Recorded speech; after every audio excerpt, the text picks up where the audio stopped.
My father's coffin was still hanging above the open grave when Lydia Bennet decided I should lose him twice. The lowering straps hummed under the weight of polished walnut, a low mechanical sound that traveled through the wet October air and settled in my teeth. 43 relatives stood around the plot at Magnolia Rest Cemetery in Greenville, South Carolina, pretending the cold wasn't bothering them and pretending grief made people holy. The grass smelled like rain, cut stems, and the raw clay the groundskeepers had stacked beside the hole. Then Lydia stepped forward. She wore a black cashmere coat with pearl buttons, sunglasses too large for her narrow face, and the calm expression of a woman who had rehearsed her devastation in front of a mirror. Her son Chase stood beside her with his hands folded over his belt buckle, tall, handsome, useless, and satisfied. When she lifted one gloved hand and pointed at me, even the minister stopped breathing for a second. "Before we bury Elliot," she said, "this family deserves the truth about Mara." My name sounded wrong in her mouth. I was 32 years old, wearing my father's old navy scarf under a thrift store black coat because I had forgotten my good one at the hospital. I had spent the last 4 nights answering calls from store managers, signing death certificates, choosing hymns, and explaining to my father's oldest employees why the man who knew every customer by name was not walking through the door again. I had not slept more than 9 hours total. I was not ready for theater. Lydia opened a cream-colored folder and turned so everyone could see the lab logo on the first page. "Elliot Bennet was type O negative," she said. "Mara is AB positive. Anyone with basic biology knows what that means. She is not Elliot's biological child." The gasp moved through my father's family like wind through dry leaves. My Aunt Ruth pressed one hand to her chest. My cousin Daniel whispered, "What?" Someone behind me dropped a paper program into the mud. The minister lowered his Bible slowly, as if scripture had suddenly become too heavy. Lydia kept going because people like Lydia don't stop when they draw blood. "For 32 years," she said, her voice soft and vicious, "this woman has benefited from a lie. She inserted herself into a legacy that belongs to Elliot's real family, to his widow, to his son." Chase looked at me and smiled with only one side of his mouth. "Sorry, Mara," he said. "Guess all those Sunday dinners didn't make you legitimate." The word legitimate landed harder than I expected. I looked down at the coffin and saw the spray of white roses shaking slightly in the wind. My father had hated white roses because he said they looked like hotel lobby flowers, but Lydia had ordered them anyway because expensive grief photographs better. I remember thinking, absurdly, that if Dad could sit up just once, he would complain about the flowers before he complained about being dead. Then Mr. Jonah Reed cleared his throat. He had been standing by the cedar tree, gray overcoat buttoned, leather briefcase in his left hand, expression calm enough to make the cemetery seem loud. Jonah Reed had been my father's attorney for 26 years and my unofficial uncle for most of my life. He had reviewed my first apartment lease, attended my college graduation, and once drove 3 hours to pick me up when my car died outside Asheville. "Mrs. Bennet," he said. Lydia's eyes flicked toward him. "If you are finished conducting a probate hearing in front of an open grave," he continued, "Mr. Bennet left instructions for precisely this circumstance." The wind stopped. Maybe it didn't, but it felt that way. Jonah walked forward with the kind of careful steps people take when they already know where the bodies are buried. From his briefcase, he removed a sealed manila envelope, thick, yellow, and covered across the front in my father's square handwriting. I saw my name before I saw anything else. "For Mara, my daughter. Open publicly if Lydia attacks her place in this family." My throat closed. Lydia laughed once. It was a small, brittle sound. "This is ridiculous." "No," Jonah said. "This is notarized." He broke the seal. Nobody spoke. The only sound was the lowering machine clicking softly behind the funeral director and the distant hiss of tires on Rutherford Road. Jonah unfolded 3 pages, put on his reading glasses, and began with the sentence my father had clearly wanted me to hear first. "My Mara was mine before she had a name." My knees nearly failed. Jonah read in a voice steady enough to hold me upright. My father wrote that he had known the truth about biology since before I was born, that my mother, Ellen, had told him everything when she was 3 months pregnant and terrified he would leave. He wrote that he signed an acknowledgement of paternity on January 18, 1994, with 2 witnesses and a notary present. He wrote that he had never once considered me anything but his child. Then came the part that changed the air. Lydia, Jonah read, if you are hearing this, it means you chose cruelty at the one place where decent people bring silence. I knew you would. You collected medical files in July. You called Drayton Labs on August 3 at 2:14 p.m. You asked Chase to pull old payroll records from the Augusta store on September 9.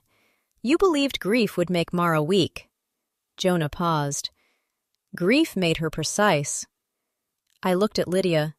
Her face had gone pale under the foundation. My father had owned Bennett Supply and Hardware, 4 stores spread across Greenville, Spartanburg, Easley, and Anderson. He built the first one with $12,000, a borrowed panel truck, and a belief that the right hinge could save a door and the right apology could save a marriage. Every Saturday when I was little, he took me to the stores and let me count drill bits in blue plastic trays while he walked the aisles asking contractors about their knees, their roofs, their kids. This is my daughter Mara, he would say. She can spot a missing invoice faster than most men can find their truck keys. He was proud of that. I became a forensic bookkeeper because of him. Numbers made sense when people didn't. Numbers did not flatter, manipulate, or cry on command. They sat quietly until someone cared enough to read them. Lydia never liked that about me. When she married my father 8 years earlier, she came with a diamond tennis bracelet, a wounded story about a bad first husband, and Chase, who was 22 and already allergic to work. At first, she called me sweetheart and said she hoped we could be close. Within 6 months, my mother's photographs had migrated from the living room to the hallway. Within a year, Chase had an office at the main store, despite not knowing the difference between a carriage bolt and a lag screw. Dad noticed more than Lydia thought. He always did.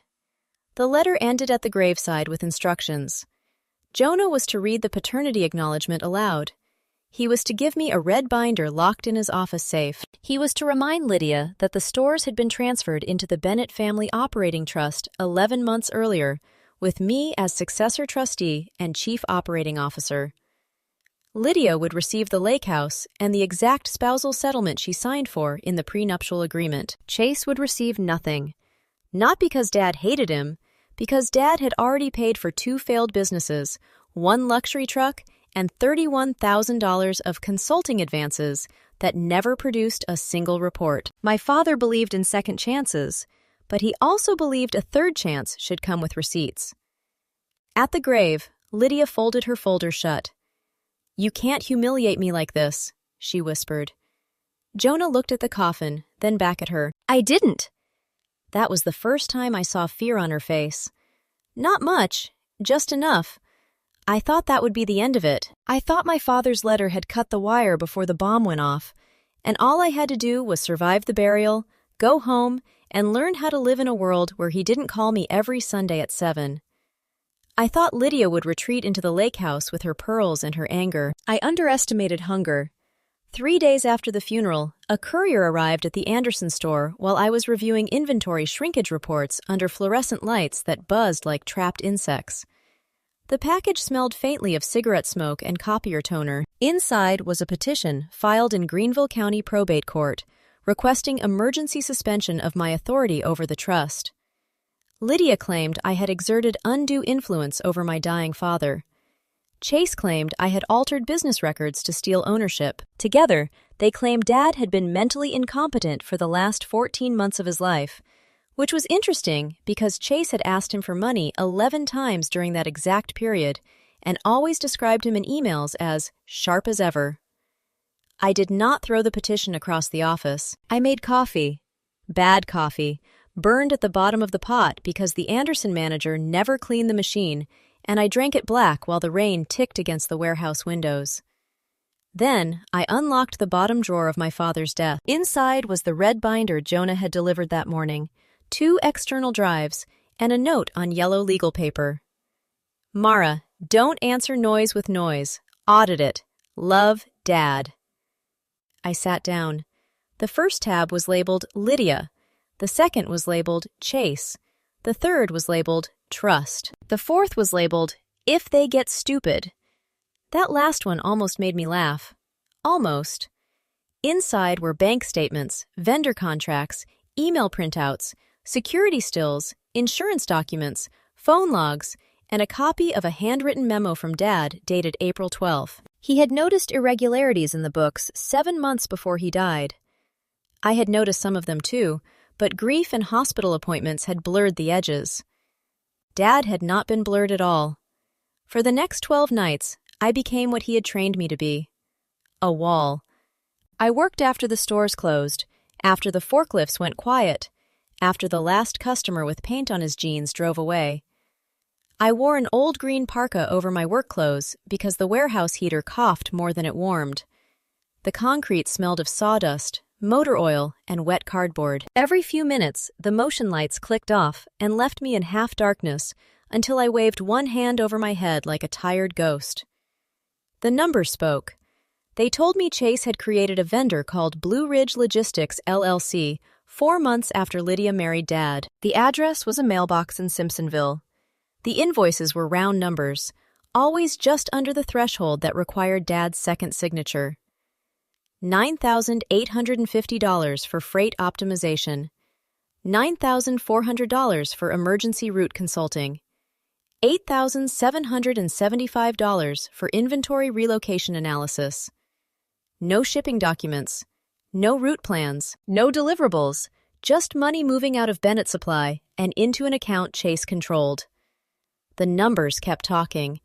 They told me Lydia had charged $42,681.19 in community relations expenses to the company card, including spa treatments, cashmere sweaters, a private country club luncheon, and a black Chanel suit purchased 48 hours before my father's funeral. They told me someone had used my employee credentials from IP address 73.46.118.209 to download payroll files at 1:07 a.m. on September 9.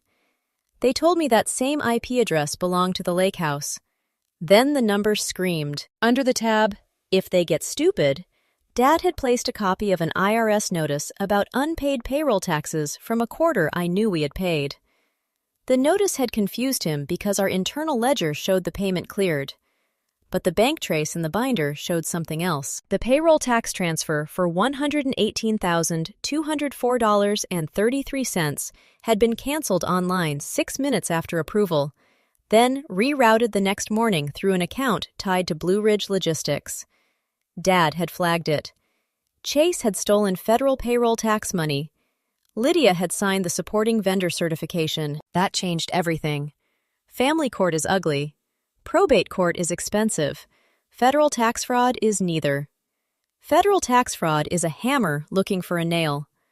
I called Jonah at 6:18 the next morning. He answered on the second ring. You found it.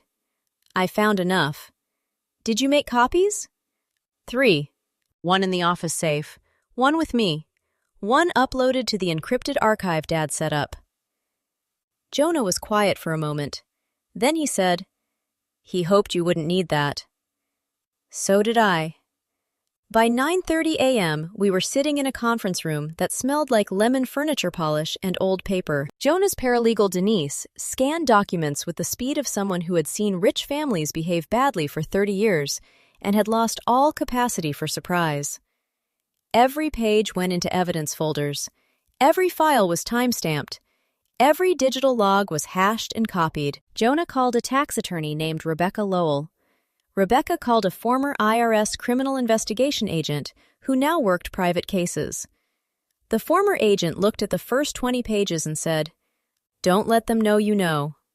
So I didn't. When Lydia called that afternoon, I answered on speaker with Jonah recording from his end because South Carolina law permitted one-party consent and Jonah liked clean evidence.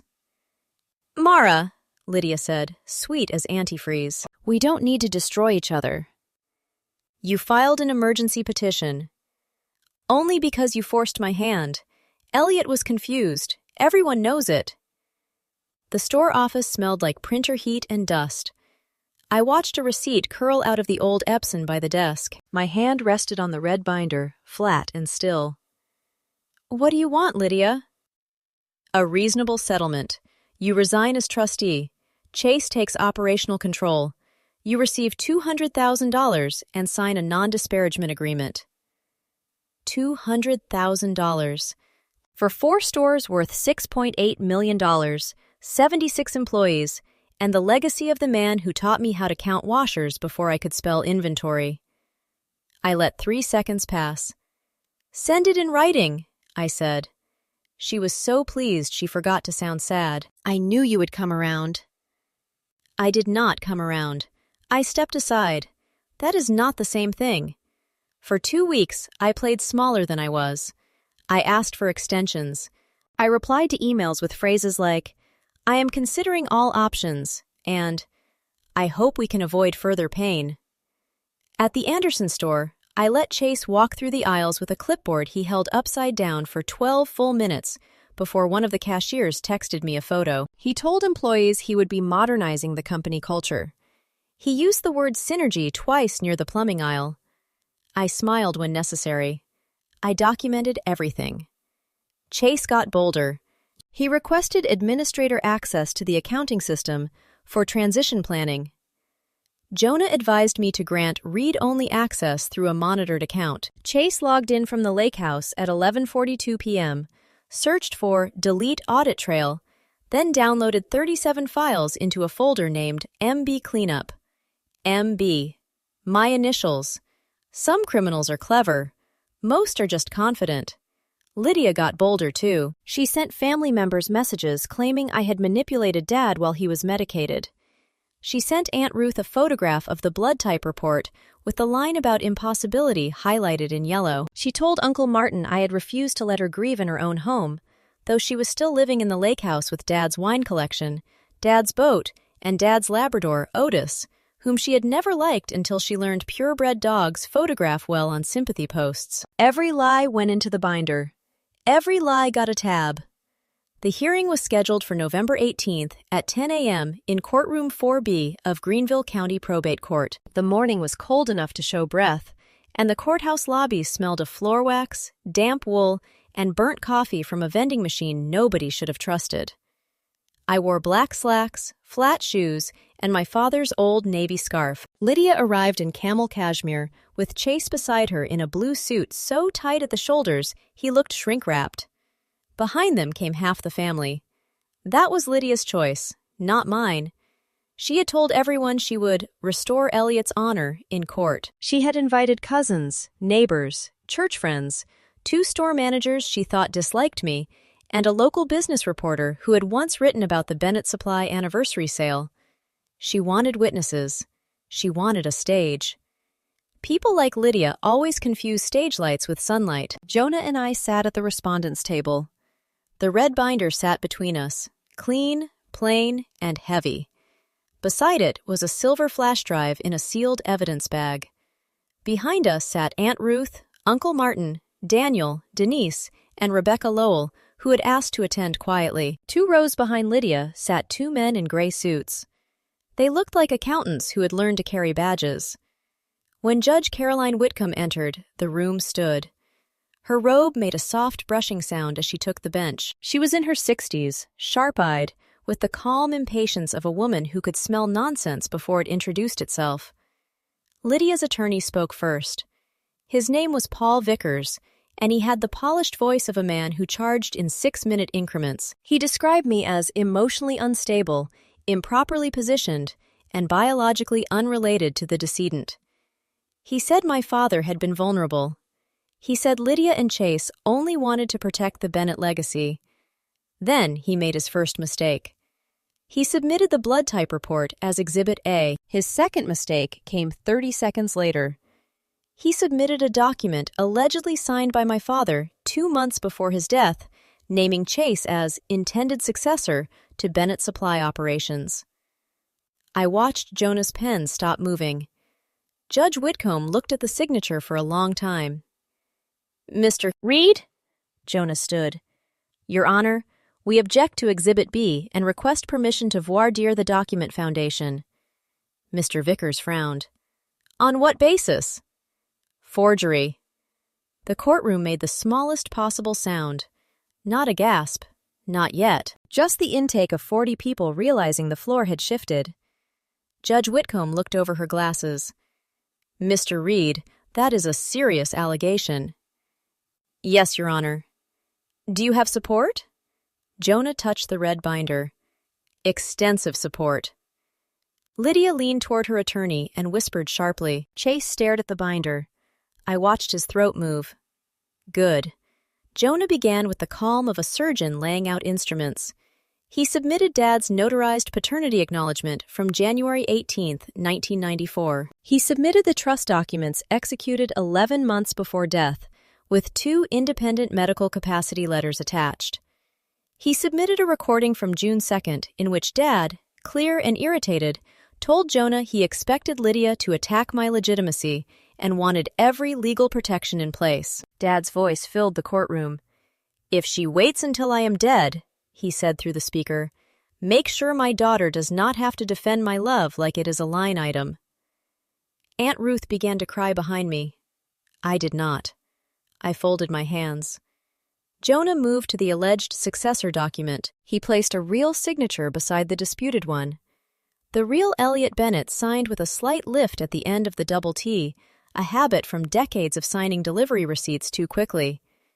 The disputed signature dragged downward and stopped bluntly. Jonah then submitted security footage from the main office dated September 17th, showing Chase standing over the scanner at 9:38 p.m., feeding blank letterhead through the machine while Lydia held a phone flashlight over the desk. Chase muttered, "That's not what it looks like."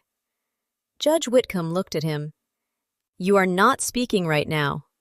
He stopped speaking. Jonah submitted the login records. IP address 73.46.118.209, Lake House router. My credentials used without authorization. Payroll files downloaded. Metadata from Exhibit B showing the document had been created on Lydia's personal laptop at 10:14 p.m. on September 17th. Not by my father 2 months before his death. Mr. Vickers stopped looking polished. Then Rebecca stood. Your Honor, she said. With the court's permission, I represent Bennett Supply and Hardware in a related tax matter. Several filings submitted by the petitioners appear to overlap with a federal payroll tax diversion currently under review. The 2 men in gray suits stood too. The courtroom changed temperature. One of them opened a leather credential case. Special Agent Harris, IRS Criminal Investigation. This court has been provided a courtesy notice under seal. Lydia's face emptied. I had seen her angry, smug, wounded, charming, and falsely fragile. I had never seen her blank. It was like watching a chandelier go dark. Special Agent Harris did not make a speech. Federal agents rarely need to. He confirmed that Blue Ridge Logistics, LLC had received $118,204.33, originally designated for payroll tax remittance. He confirmed subsequent transfers totaling $64,900 to accounts controlled by Chase Bennett. He confirmed Lydia Bennett had signed vendor certifications under penalty of perjury. Then he said the quietest sentence in the room. Additional charges are anticipated. Chase stood halfway up. Mom said it was a loan. Lydia turned on him so fast her pearls clicked against each other. Sit down, she hissed. The court reporter's keys tapped steadily. Click, click, click. The HVAC system rattled overhead. Somewhere in the hallway, a deputy's radio chirped and then went quiet. Judge Whitcomb removed her glasses. Mrs. Bennett, she said, did you file this petition knowing Exhibit B was not authentic? Lydia opened her mouth. No sound came out. Did you accuse Ms. Bennett of exploiting a vulnerable adult while possessing evidence that Mr. Bennett had executed trust documents, capacity letters, and a paternity acknowledgement years before this dispute? Still nothing. Did you invite family members and business associates to this hearing for the purpose of publicly discrediting her? Lydia's attorney touched her sleeve. She shook him off. "She isn't his blood," Lydia whispered. For the first time that morning, I spoke. My voice was calm enough to surprise even me. "No, Lydia, I am his daughter." 4 words. That was all she got. Judge Whitcomb denied the emergency petition with prejudice. She affirmed my authority as successor trustee, pending final probate administration. She referred the forged document and false statements to the solicitor's office. Then she looked directly at Lydia and Chase. "Do not contact Ms. Bennett except through counsel. Do not access Bennett Supply Systems. Do not enter any company premises. Violate this order, and you will leave my courtroom differently than you entered it." Chase sat down hard. Lydia did not move. The hearing could have ended there. It almost did. Then, Agent Harris walked to their table with a deputy beside him. He spoke quietly to Chase first, then to Lydia. I did not hear every word, only fragments. Federal warrant, financial records, counsel, voluntary surrender. But I heard the handcuffs. Click. Then click again, a sound like a period at the end of a long, ugly sentence. Lydia looked back at the gallery as if searching for sympathy. Aunt Ruth looked at the floor. Uncle Martin looked out the window. The store managers looked at me. Chase's face had collapsed into the stunned softness of a man who had never believed consequences applied to people with good hair and expensive shoes. The business reporter did not take a photograph. He just wrote. Outside the courthouse, the sky had turned a hard winter blue. The wind smelled like exhaust, wet leaves, and coffee from the cart on the corner. Jonah stood beside me on the courthouse steps while people filtered past in small, embarrassed groups. Nobody knew what to say after watching a family lie turn into a federal case. Aunt Ruth hugged me carefully, as if grief had made me breakable. "You were so calm," she whispered. "No," I said. "I was prepared." There is a difference. The fallout did not happen all at once. It came in envelopes, phone calls, amended filings, and quiet resignations. Lydia's country club membership was suspended after the board learned she had charged 3 club luncheons to Bennett Supply under vendor development. Chase's truck was repossessed in the parking lot of a steakhouse in Malden. Blue Ridge Logistics disappeared from the state business registry, but not from federal evidence. In January, Chase took a plea agreement for wire fraud and tax-related charges. He received 18 months in federal prison and was ordered to pay restitution. Lydia fought longer because Lydia believed surrender was something other people did.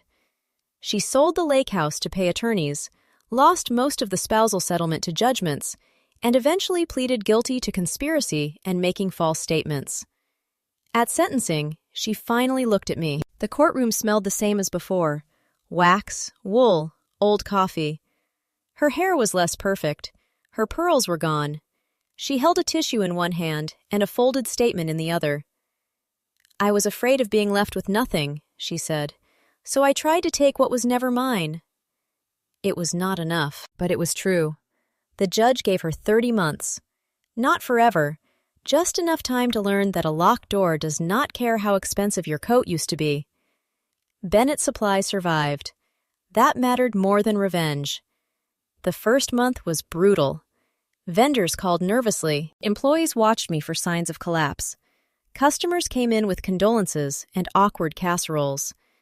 I found Dad's handwriting everywhere. Notes on purchase orders, jokes in margins, reminders taped to the old register at the Greenville store. Replace the squeaky hinge in aisle 7. Call Mrs. Penley about storm windows. Tell Mara the Anderson numbers look funny. Even dead, he was still auditing. By spring, the store steadied. We hired a real logistics manager, promoted 2 assistant managers, and converted Chase's office into an employee training room. I hung my mother's photograph back in the main store lobby beside Dad's. Not hidden in a hallway, not softened for someone else's comfort. Right where it belonged. On the first Saturday in April, I opened the Greenville store at 6:30 a.m. by myself. The air smelled of lumber, fertilizer, and fresh coffee from the machine I finally replaced. The automatic doors hummed awake.